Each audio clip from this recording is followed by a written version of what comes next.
In today's video, I'm going to teach you how to use the Insert Special Characters feature in Google Docs to easily add a vertical line or bar into your document. Whether you're working on a creative project or need to include a specific symbol for technical purposes, inserting special characters can be incredibly useful. So let's dive right in, and I'm here to guide you through this simple process with ease.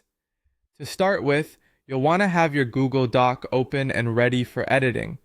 Once you have your document in front of you, take a look at the top of your screen. You'll see a row of menu items: File, Edit, View, and so on. What you're looking for is the Insert menu option. Go ahead and click on Insert.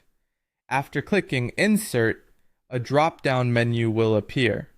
Within this list, you'll find many options for adding different elements to your document, and the one we're interested in today is Special Characters.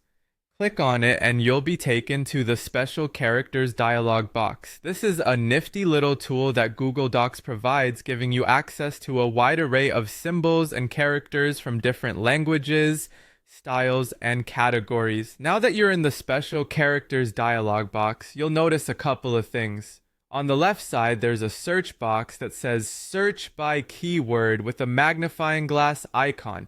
This search box is incredibly helpful when you know the name or description of the character you're looking to insert. For this tutorial, we're going to enter vertical line or bar into the search box. Simply type in either of those terms and watch as the search results populate below. As you type in vertical line, you'll begin to see a selection of different line symbols appearing.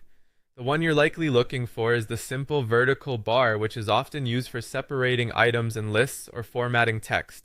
Its appearance is reminiscent of the pipe symbol and is displayed as a straight vertical line on the screen. Once you spot the symbol that matches what you're looking for, click on it to select it, and there you have it. By clicking on the symbol, it's automatically inserted into the document at your current cursor position. This is a quick and efficient way to enhance your document with special characters without needing to remember complex keyboard shortcuts or external tools. Using the Insert Special Characters function in Google Docs is an excellent way to enhance your documents with unique symbols that can add clarity, creativity, or even just a fresh look to your writing. By following these steps, you'll be able to insert not just vertical bars, but a vast range of characters whenever the need arises. Thanks for joining me, and I hope you find this feature as useful as I do.